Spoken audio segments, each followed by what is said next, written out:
Hello, friend, and welcome back to the Writer's Toolbox. Today, we're going to dive into our next writing tool, Invention, and discuss methods for generating original ideas, overcoming procrastination, breaking through a bad case of writer's block, and eliminating the stress of starting a new writing project. We'll start with my personal favorite method of invention, free writing and highlighting. I love free writing because when I free write, I'm able to get inside my own head and unlock my little vault of subconscious ideas, all of the things I know deep down but am not actively aware of. The rules for free writing are that there are no rules. This freedom eliminates the typical stresses that might prevent you from getting started. You don't need to worry about grammar, punctuation, or even if your ideas make sense. No one is ever going to see your free writing. No one will ever judge you for anything you write. You can start your free writing session with a prompt or just start journaling about the struggles you're facing in your life or the strong emotions you've been feeling. You can write by hand or type, whatever you prefer. Remember, there are no rules. Don't overthink this process. Before you get started, set a time limit or a page limit for your free writing session. For 15 minutes or 3 pages, whatever your limit, just don't stop writing. Your only goal is to keep your hand moving across the page. Go wherever your train of thought takes you, understanding that your brain is smart and is programmed to make valuable connections whenever you give it the time and space to do so. After you finish your session, put your work aside for a minute. Return to it later to highlight your best ideas. You can highlight ideas you think are particularly insightful, images you find immersive, keywords that seem important or interesting, or phrases that just sound good. Afterward, you can combine all of these fabulous ideas, images, and phrases and begin drafting your story or essay with a strong foundation. For example, let's imagine you're brainstorming for an essay. You know that your essay broadly needs to be related to technology in some way. So, you begin brainstorming to generate ideas. Out of the pages that you write, you pull out some of your favorite ideas, keywords like globalization and social media that you know you want to focus on. An idea like the impact of technology on social relationships, which is something that concerns and interests you. And a memory of you connecting with your mother over a long distance and the closeness that you were able to maintain with her due to technology like video conferencing and social media. After highlighting these ideas, you can merge them together to form a cohesive narrative. Technology connects people globally like never before. Because of your free writing and highlighting session, you now have a focused, interesting topic and a direction to pursue for your project. If you're feeling particularly industrious, you can try to extend your free writing, dive deeper into your own ideas with loop writing. Take the fabulous ideas, images, and phrases you pulled from your free writing and reuse them as a new prompt for a new free writing activity. And repeat until you loop down far enough to find the core of your ideas. If you feel your brain moves too fast for your hand, or you freeze up while trying to free write, or you have trouble writing out full ideas, try listing. Listing is an even more informal variation of free writing. You can start with a prompt or topic and then list everything you know about the topic.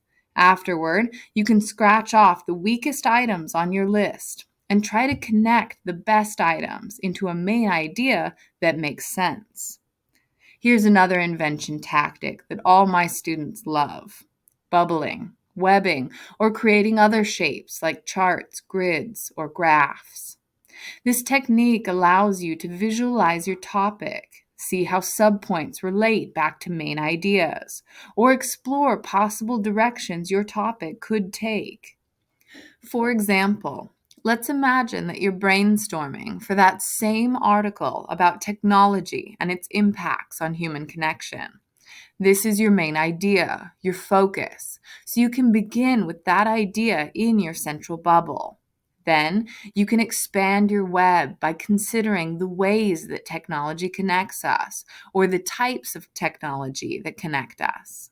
Continue expanding your web by considering definitions, categories, or the journalist questions: who, what, when, where, and how.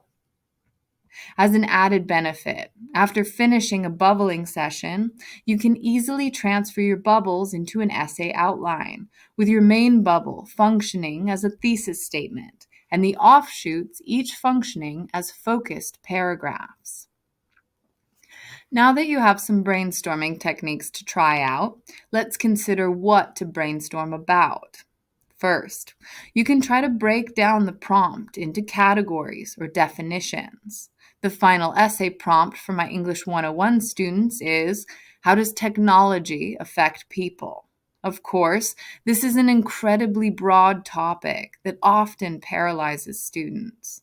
Without breaking the prompt down into focused categories that they can explore in depth, they try to tackle the whole subject all at once and end up with an unfocused mess of an essay and a lot of stress.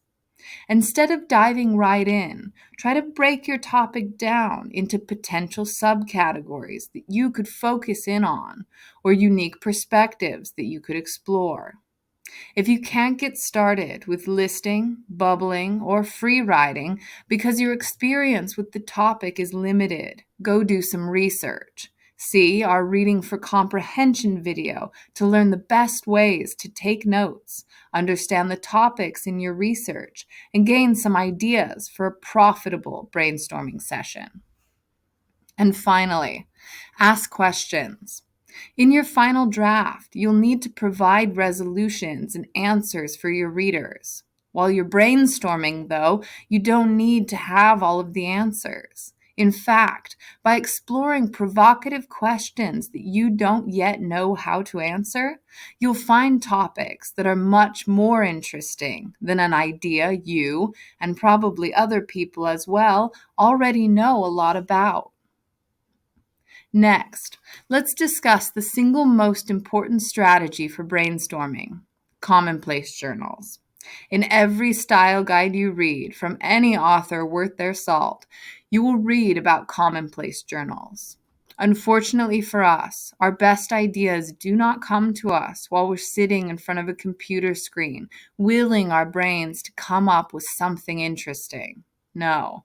Instead, our best ideas float into our minds while we're doing some automatic activity.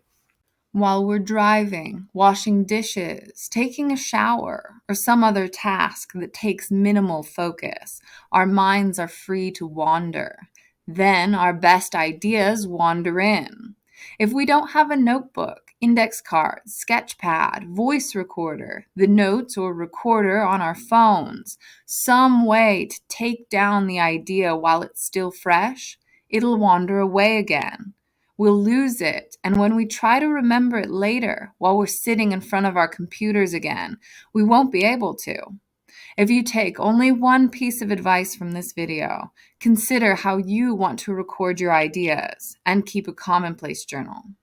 Finally, let's consider idea graveyards. When you're free writing, you will likely stray from your focus. You will generate some compelling ideas that are completely unrelated to the project you're supposed to be working on. Don't keep an unrelated idea in an essay or story where it doesn't fit. But don't delete the idea either. That's just painful and unnecessary. Instead, keep an idea graveyard, a document or notebook where you file away all of your great ideas that you can't use right now. Later on, you'll be able to scroll through your idea graveyard and find all sorts of wonderful topics for new projects. This way, you will always have a new idea and the momentum to keep you writing. All right. Thank you for joining me as we add new tools to our writer's toolbox. I hope you found today's video insightful. We would like to hear from you. When do your best ideas come to you? How do you pull new ideas from your brain? What are your first steps when starting a new project? Tell us in the comments below, and don't forget to like, share, and subscribe to the channel for more writing tools. Until next time, stay interested so that you can stay interesting.